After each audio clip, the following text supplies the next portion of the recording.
સાગર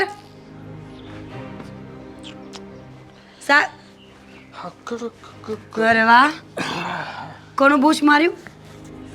હા, એમાં એવું છે કે આજે જતો હતો તો થયું કે ખંકુના કરી નાખીએ.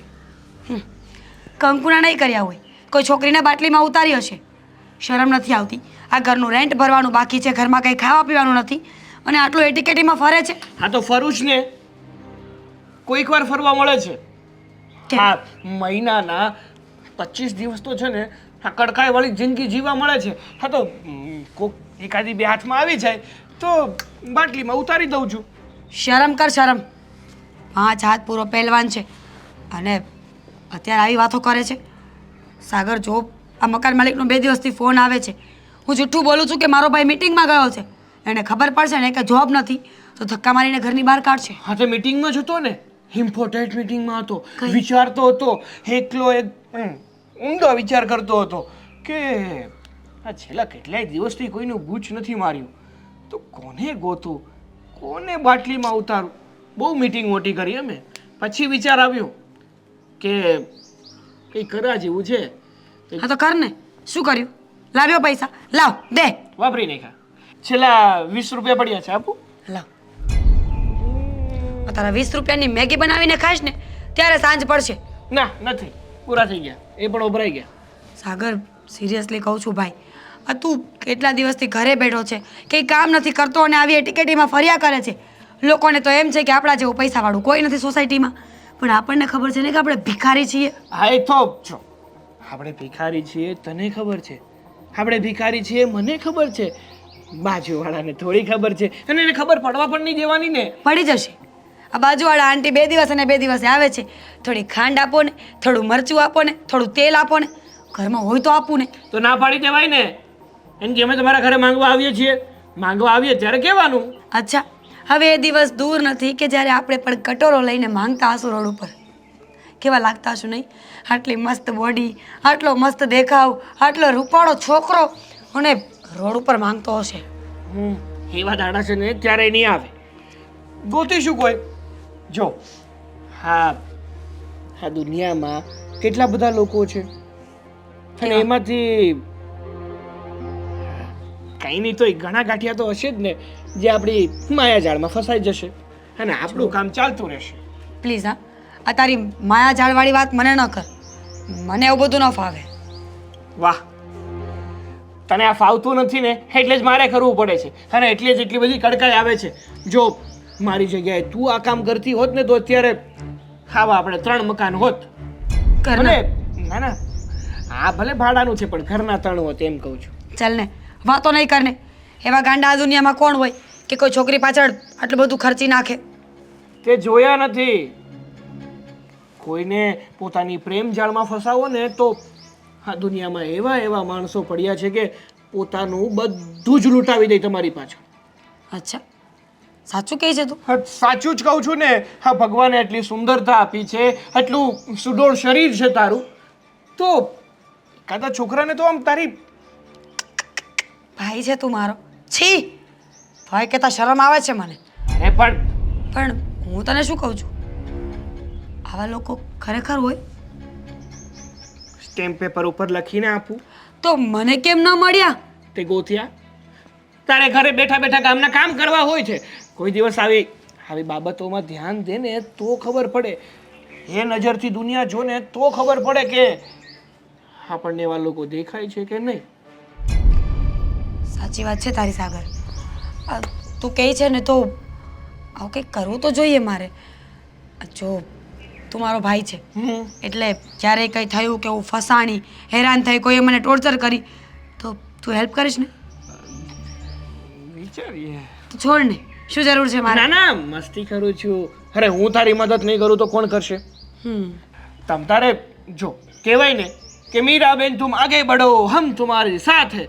તું પહેલ તો કર. તારી પાછળ હું છું, એકવાર પાછળ તો જોજે. ઠીક છે, ત્યાં વાત કરીને એ વિચારવા જેવી તો છે.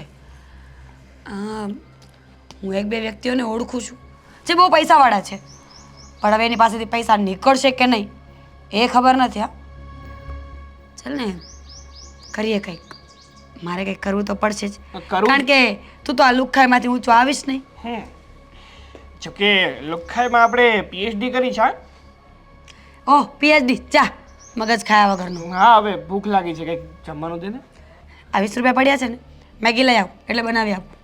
હા એ પણ મારા પૈસા ખવડાવ. આપણે તો કોઈ વેલ્યુ જ નથી. આટલી વેલ્યુ છે ને કે મેગી મળે છે તો ખાઈ લે નહીં તો હમણાં લાત તો પડશે. ના ના મેગી લઈ આવું. હા એમ.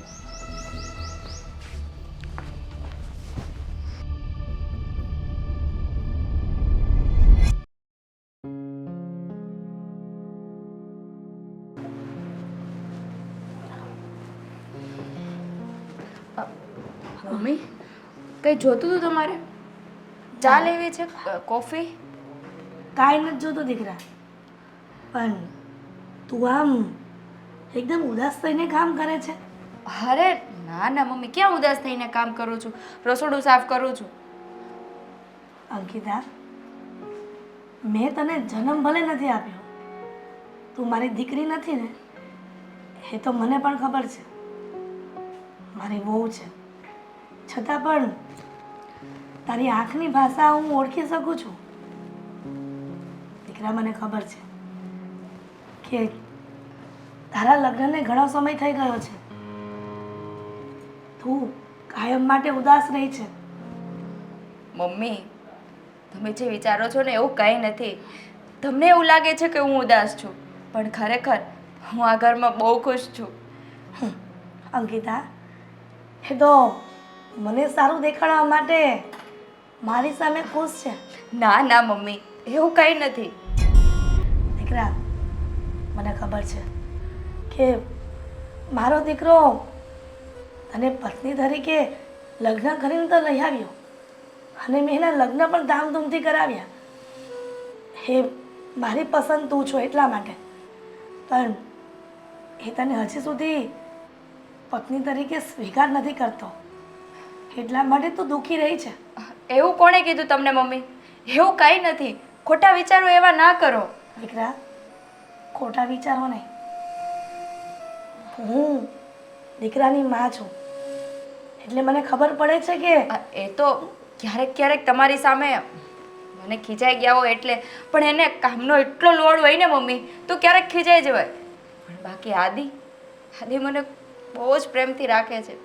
રાખે છે ને, એ ઓફિસે જાય અને તું પૂછે છે ને કે કેટલા વાગે આવવાના છો, આપણે આમ જવાનું છે કે તેમ જવાનું છે, તરત તને ઇગ્નોર કરે છે.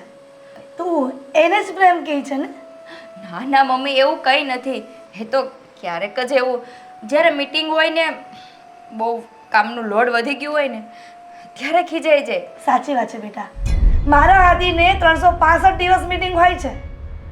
લગ્નને ઘણો સમય થઈ ગયો, એટલા સમયથી એ મીટિંગમાં જ કાઢે છે ને, હવે બિઝનેસ જ કરે છે ને. પણ બિઝનેસની સાથે પત્નીને કેવી રીતના સાચવવી, ક્યાં ફરવા લઈ જવું, ક્યાં હરવા લઈ જવું, એ પોતાના પતિની જવાબદારી હોય છે. ખરેખર દીકરા, તારા મા બાપને ધન્યવાદ છે કે તારી જેવી દીકરી એમના ખોળે ઉતરી. કેમ કે કોઈ પણ પત્ની એવું તો ન જ વિચારે કે એના લગ્ન થાય અને એનો પતિ એનાથી દૂર રહે. મમ્મી, આદિએ મને ઘણીવાર કીધું છે ફરવા જવા માટે, પણ મેં જ ના પાડી. કારણ કે હું ફરવા જાઉં તો ઘરના બધા કામ કોણ કરે? સાચી વાત છે. આદિની માં તો મરી ગઈ છે ને, ના ના મમ્મી, એટલા માટે ઘરના કામ કોઈ ન કરે. મમ્મી એવું શું કામ વિચારો છો? આ તમારી સેવા કરવી ને એ મારો ધર્મ છે. દીકરા, મને ખબર છે કે તું મારું ઘણું બધું ધ્યાન રાખે છે, કે મને સમયસર દવા આપવી, સમયસર જમાડવી, સમયસર ચા નાસ્તો આપવો.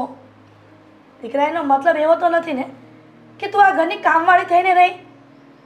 આ ઘરની વહુ છે, દીકરી છો, તો તને એટલો દરજ્જો તો મળવો જ જોઈએ કે આદિ તને સારી રીતે સાચવે.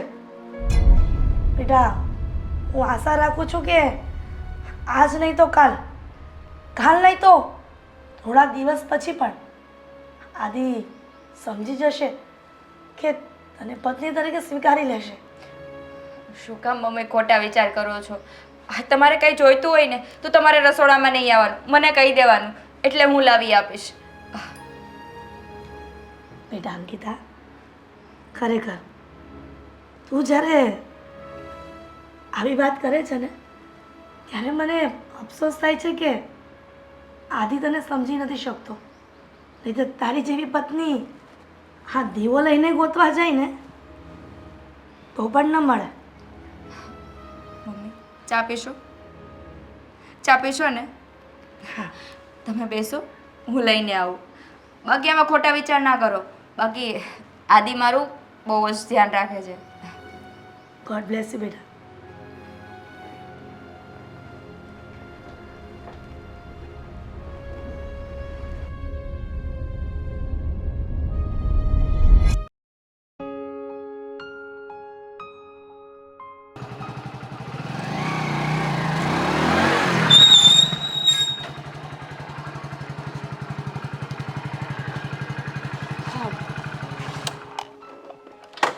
આદિત્ય, મીરા, કેમ છો? બસ મજામાં. તું કે શું ચાલે છે? કંઈ નહીં. ઘણા સમય પછી મળી આફ્ટર કોલેજ હા. કેવું ચાલે છે બધું? મેરેજ પછીની લાઈફ? તને ખબર પડી ગઈ કે મારા મેરેજ થઈ ગયા છે? હા, સ્વાતિએ કહ્યું હતું. એ તારા લગ્નમાં આવી હતી ને? હા, અ, મેં તારો કોન્ટેક્ટ કરવાની કોશિશ કરી હતી પણ તું અહીંયા નહોતી. હમ. મારા મમ્મી અને પપ્પા એક એક્સિડન્ટમાં એક્સપાયર થઈ ગયા એટલે હું આ શહેરમાં નહોતી. ઘણા વર્ષથી હું ગામડે જતી રહી હતી. બસ હમણાં જ આવી છું.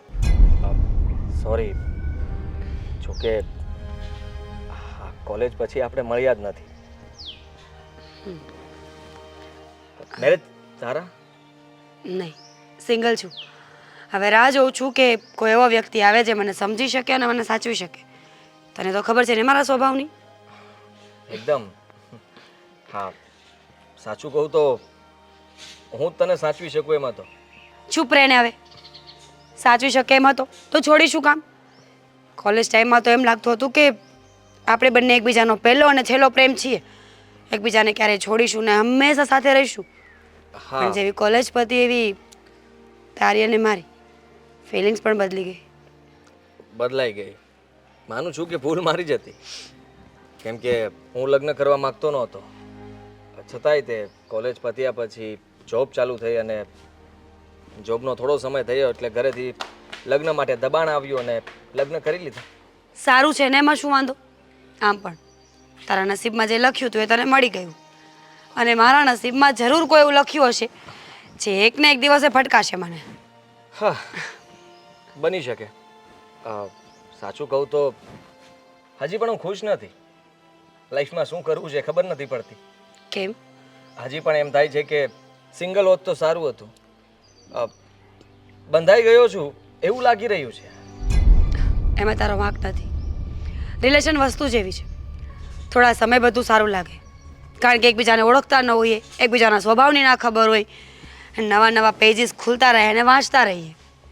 પણ જ્યારે આખી બુક વાંચાઈ જાય પછી એમાં વાંચવા જેવું કંઈ બચે નહીં ને ત્યારે આવું જ થાય. એ વાત પણ સાચી. હું બધી મારી જ વાત કરીશ કે તારા વિશે પણ કહીશ. શું કરે છે અત્યારે અહીંયા? હું અને મારો ભાઈ અહીંયા રેન્ટ પર રહીએ છીએ કારણ કે પપ્પા અને મમ્મીના એક્સિડન્ટમાં જ્યારે જે ખર્ચો આવ્યો, એમના ઈલાજનો ખર્ચો કરાવ્યો ને, એમાં બધું જ વેચાઈ ગયું છે અમારું. એટલે પાછા શહેરમાં આવ્યા. નવેસરથી નવી શરૂઆત કરવા માંગીએ છીએ. અત્યારે ભાઈ પાસે જોબ નથી અને હું પણ જોબ ગોતું છું. તું જોબ ગોતે છે? હમ. તો મારી ઓફિસમાં વેકેન્સી છે, મતલબમાં જગ્યા છે.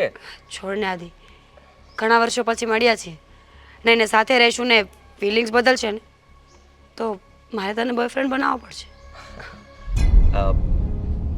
હવે કદાચ એવું નહીં બની શકે કેમ કે તને ખબર છે કે મારા લગ્ન થઈ ગયા છે અને હું માનું છું ત્યાં સુધી તું આવું નહીં કરી શકે. હવે આવું ક્યારેય નહીં બને. માનું છું કે પતિ પત્ની હોઈએ અથવા બીજા પણ રિલેશનમાં હોઈએ તો મતભેદ થાય, ક્યારેક મનભેદ પણ થાય, પણ એનો અર્થ એવો નથી ને કે કોઈનું ઘર ભાંગી નાખવાનું. હા, બિલકુલ બિલકુલ નહીં. પણ હું એક ફ્રેન્ડ તરીકે તારી મદદ તો કરી શકું ને. કરી શકે ને. હા, તો લે પછી નંબર આપ, હું ઓફિસ આવીને મળી જઈશ. જોજો આ ઓફિસમાં કચરા પોતા કરવાની જોબ નથી ને. બિલકુલ નહીં. તને એના કરતાં પણ ખતરનાક કામ સોંપીશ. એટલે હા, આવીશ પછી સમજાઈ જશે કે શું કામ સોંપીશ. જો મને કોફી અને ચા બનાવતા નથી આવડતું, તું એ નહીં કરાવે ને. હા, એ તો હું જ બનાવતો હતો. આજે પણ મને યાદ છે.